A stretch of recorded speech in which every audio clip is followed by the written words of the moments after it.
We've got two last rounds. We've got legendary warriors. We've got events in Middle Ages, which might be a little bit harder. But here we go with 10 legendary warriors of the ancient world. First up, his mother dipped him in the river Styx, making him nearly invincible. He was a key figure in a war over a beautiful woman. His only vulnerability was a spot on his heel.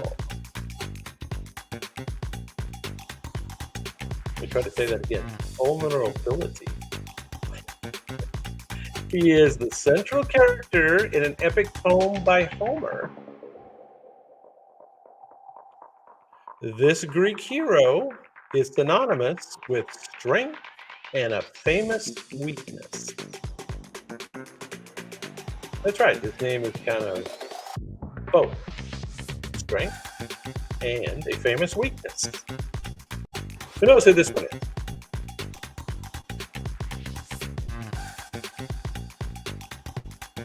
Anybody got it?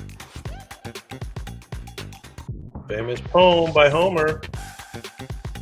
Dipped in the river Styx.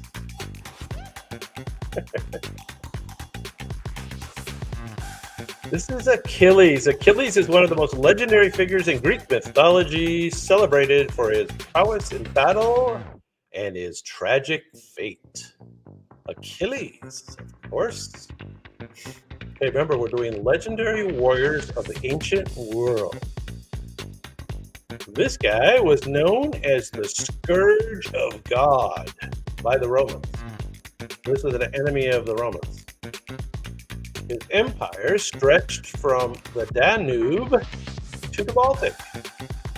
So he was in the north. He was feared across both the Western and Eastern Roman empires. He was feared. His invasions were relentless, and he aimed to conquer Rome. Anybody have a guess? He was the most famous ruler of the Huns. That should be the key clue. Who was the most famous ruler of the Huns? This kind of looks like him. I think the robots did okay with this one. This is Attila. Attila the Hun remains one of history's most feared conquerors, symbolizing the ferocity of the Huns. Symbolizing the ferocity. There he is. Okay, number 3 in legendary warriors of the ancient world. He was originally a gladiator before leading a revolt. His rebellion threatened the Roman Republic. Wow. He led a massive slave uprising in Italy.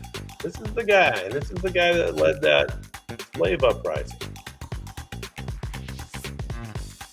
This is the guy that was played in the movie by Michael Douglas's father. So there's your good clip. Though the revolt was crushed, his legacy endures. This Thracian gladiator became a symbol of resistance against oppression. Thracian. I think that's the place he was from, was Thrace. Anybody know who this is? Kirk Douglas? This is Spartacus. Spartacus is remembered as a symbol of defiance whose struggle against the Roman Republic became legendary. Spartacus. There he is. Okay, we're on to our legendary warrior. This is maybe the most legendary. He was tutored by a philosopher, Aristotle. He was tutored by Aristotle. His empire stretched from Greece to India. Who knows this story? He never lost a battle in his entire military career. By age 30, he had created one of the largest empires in history.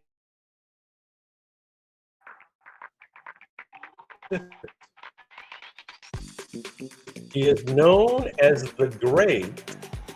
He is one of the most celebrated conquerors in history. Tutored by Aristotle. This is Alexander, of course.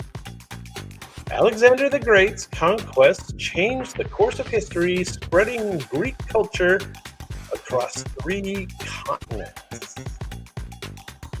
There he is, Alexander the Great. Alexander. We're halfway home. Number 5. Legendary warriors of the ancient world. He was a warrior king of a militaristic Greek city-state. He led a small force against a much larger Persian army. His last stand became a symbol of courage and sacrifice. Who remembers this guy? The battle he is famous for took place at Thermopylae. This Spartan king is best remembered for leading the 300 Spartans. You guys see that movie? 300? Huh? Yeah. Quite the movie. Who is that? King Leonidas the First of Sparta. Leonidas the First heroism at the Battle of Thermopylae is a powerful symbol of bravery against overwhelming odds. Leonidas. There he is, Leonidas. Number 6 in famous warriors of the ancient world. This gentleman was one of the greatest military commanders in history, well known. He famously crossed the Alps with a herd of war elephants. Who's heard that story? Who was that? His tactics are still studied in military academies today. Who knows? He posed a significant threat to Rome during the Second Punic War. This Carthaginian,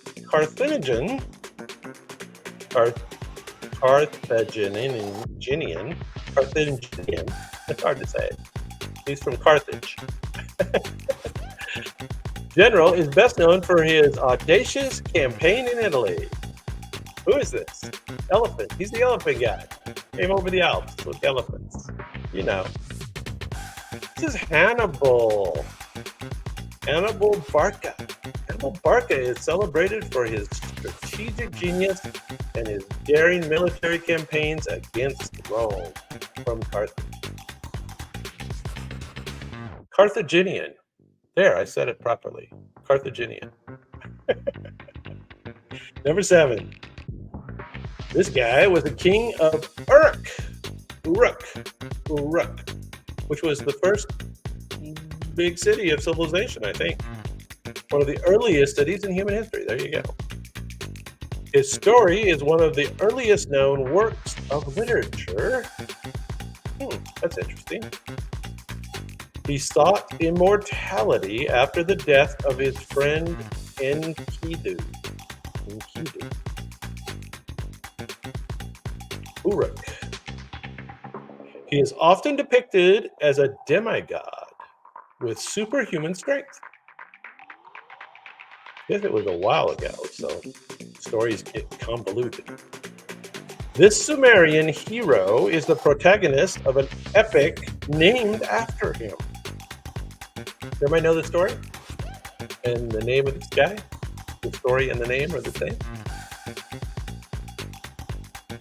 This is Gilgamesh. Gilgamesh. The Epic of Gilgamesh is a foundational text in world literature, exploring themes of friendship, mortality, and the quest for meaning. Gilgamesh. There you go. 3 more. We've got 3 more. 3 more to go. Let's get a woman warrior, should we? Shall we? She was a queen of the Celtic tribe in Britain, or Celtic if you prefer. She had a revolt. She led a revolt against Roman occupation. Her forces destroyed Roman cities, including Londinium, which I don't know, is Londinium where London is today? Londinium? Don't know. Maybe somebody knows. Her uprising was ultimately defeated by the Romans. This queen of the Iceni tribe became a symbol of British resistance. Queen of the Iceni. Queen of the Iceni. Who knows who that is? She was quite the warrior. This is Boudica.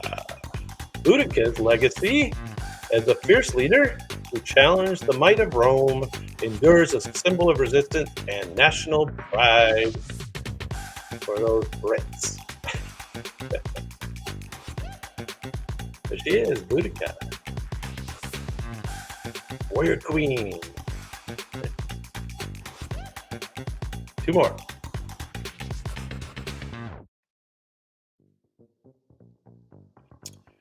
This gentleman was a Germanic chieftain who once served in the Roman army. He is best known for his role in a decisive battle against Rome. Well, that makes sense, doesn't it? He orchestrated an ambush that annihilated 3 Roman legions.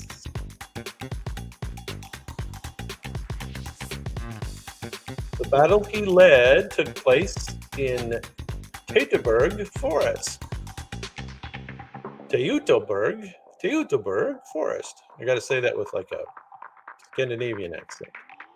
Teutoburg Forest. This Germanic leader is celebrated. This Germanic leader is celebrated as a national hero for halting the Roman expansion. This is the guy who stopped the Romans. This is Arminius from Germania. Arminius' victory at the Battle of Teutoburg Forest is seen as a defining moment in the history of Germania. Arminius. There you go. Okay, we're on to our last warrior legend of the ancient world. Let's see if you can get this one.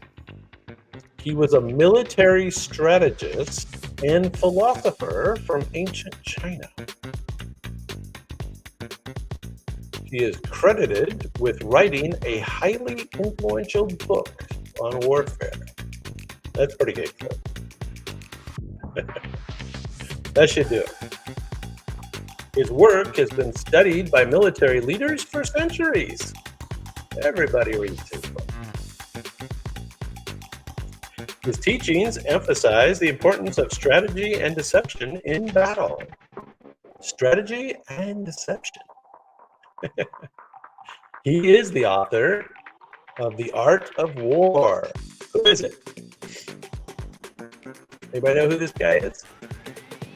The author of The Art of War. That's easy enough to Google. This is Sun Tzu. Sun Tzu, the author of the Art of War remains one of the most important texts on military strategy, and he influenced leaders in fields far beyond the military. There he is. All right, well, that was more challenging than I think we wanted it to be, but we made it. We made it through. So you think you can handle one more category?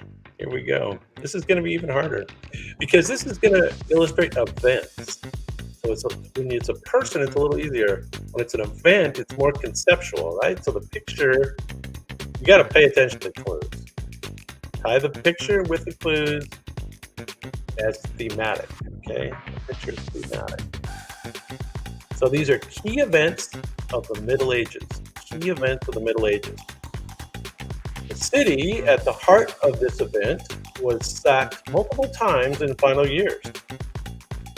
This event marked the end of an era and the start of the Middle Ages. So what event is well known to be the start of the Middle Ages? Who knows that one? What started the Middle Ages? The empire in question had ruled much of Europe for centuries. Surely you know that. The final blow came from a Germanic king named Odoacer.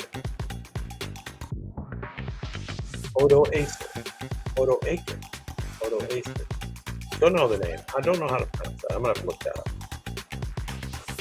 This is traditionally considered the fall of the Western Roman Empire.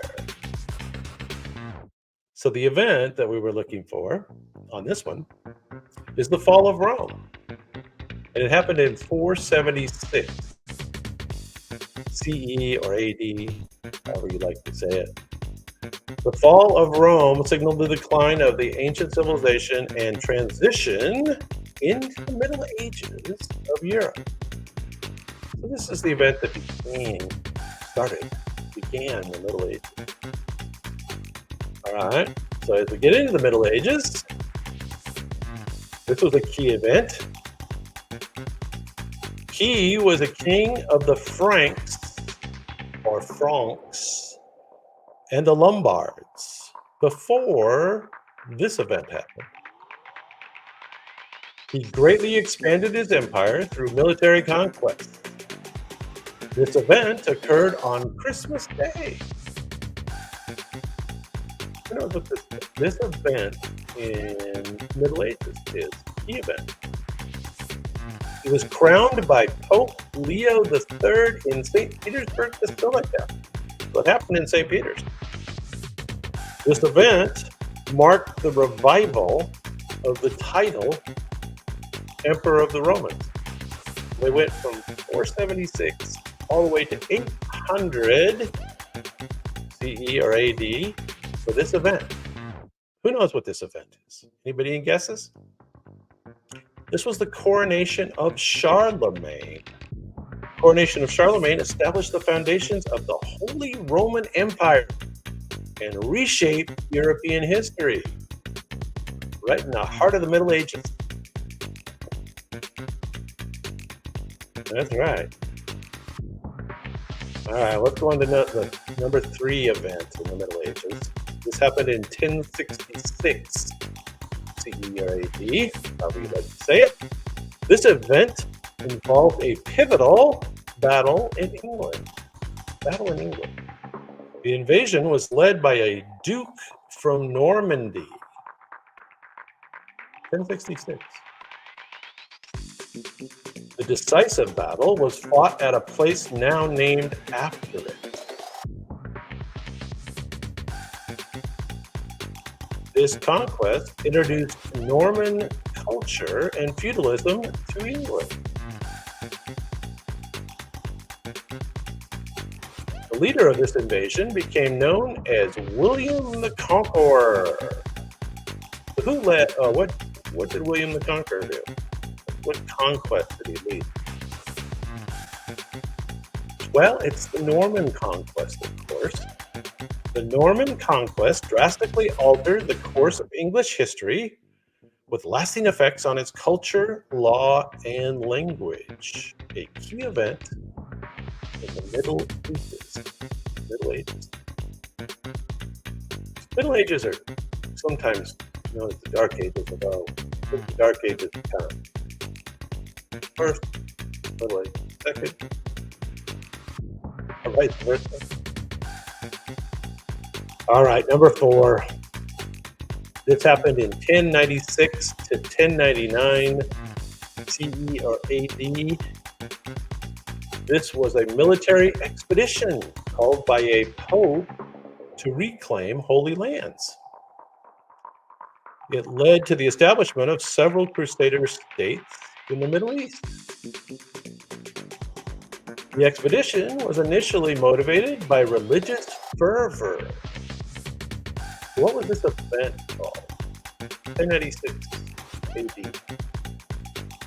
The goal was to recapture Jerusalem from the Muslim rule. That should be the clue, right? That should give it to you. What was this event? This was the first of a series, there's another good clue, of religious wars known as the Crusades. So, what's this one? This is the First Crusade, of course.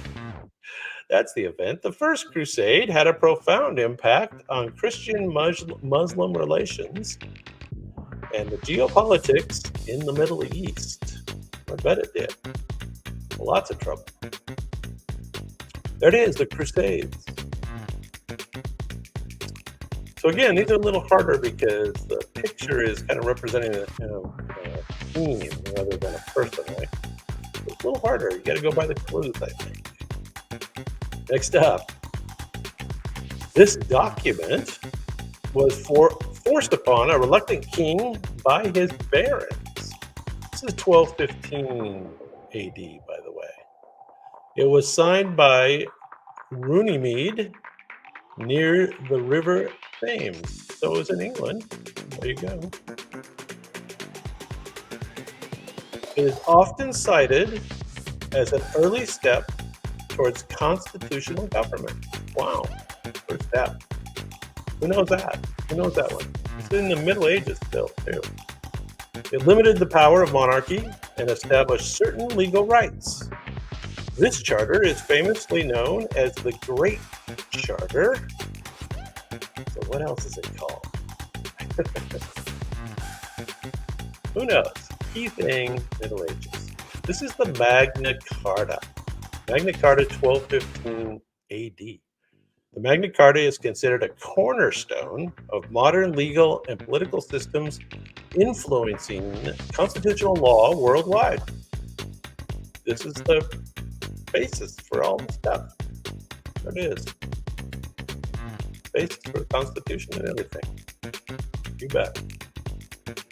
Hey, remember, we're doing key events of the Middle Ages. Key events of the Middle Ages.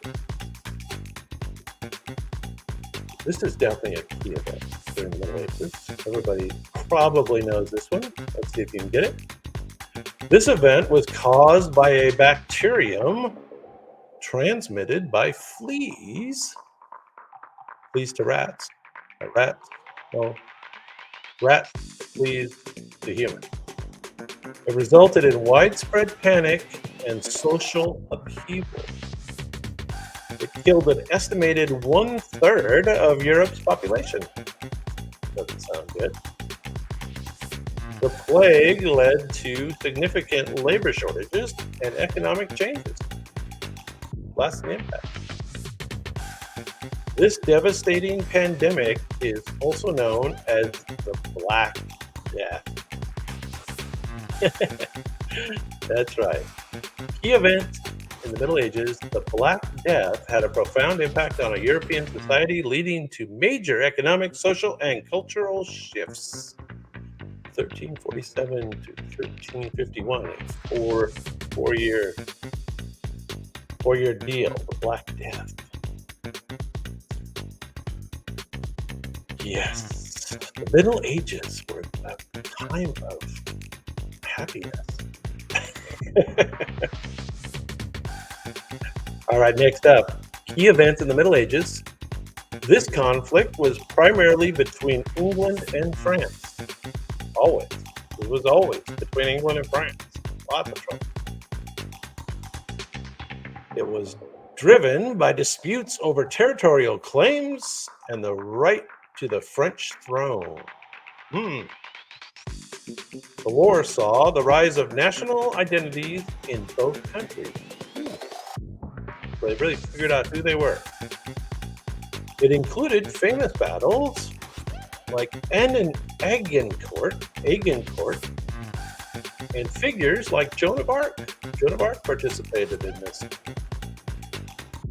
This prolonged conflict is known as the 100 Years' War. And again, this is now 1337 to 1453, so not quite 100 years, but we'll round off. AD or CE, depending on your preference. The 100 Years' War shaped the future of both England and France, influencing their political landscapes and national identities. So again, the robot's just trying to do a thematic piece that kind of represents the event, right? 100-Year War. There it is. 3 more, and we're done for the evening. Thank goodness. Okay, think of the Middle Ages and key events in the Middle Ages, okay? This event caused a split within the Catholic Church. Multiple claimants to the multiple claimants to the papacy emerged, creating confusion and division. Who was going to be the Pope? Are they going to do it from the east or from the west? I don't know. The schism weakened the church's authority and led to calls for reform. It lasted nearly 40 years, during which time the church was deeply divided. This period of division in the church is known as... Who knows what it's known as? It has a specific name. It was 1378 to 1417 AD. It has a specific name. It was called the Great Schism. Great Schism was a major crisis in the history of the Catholic Church. It contributed to the decline of papal authority, and it set the stage for many later reforms.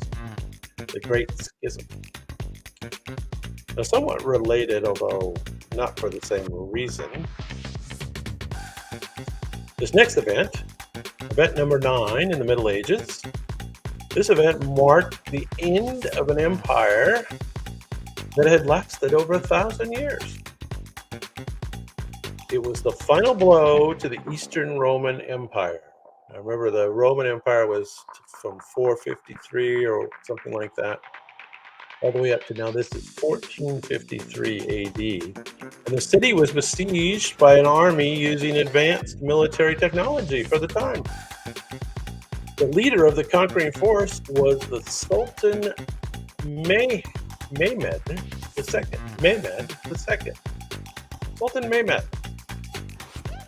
This event is known as the fall of what?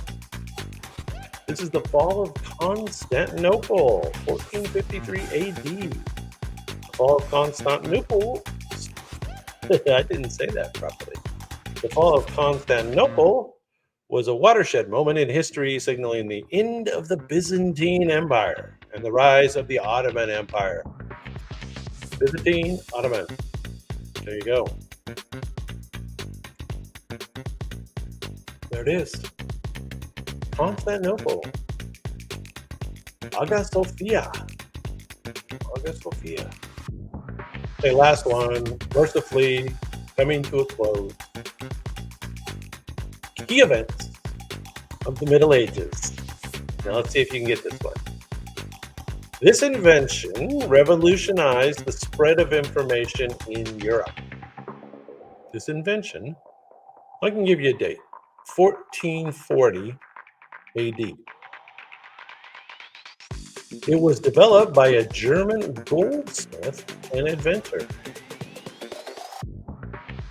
The first major book printed was the Gutenberg Bible.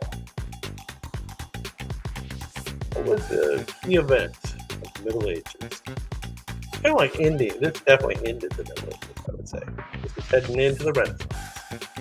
This invention is credited with helping to spread the Renaissance and Reformation. There you go.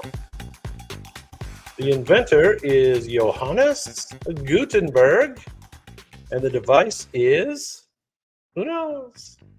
Last chance. This is the printing press. The invention of the printing press in 1440 AD is one of the most significant developments in human history, drastically altering the spread of knowledge and ideas. So there you go. Oh my goodness, we made it to the end. It was a little bit hard tonight. My apologies if it was too hard.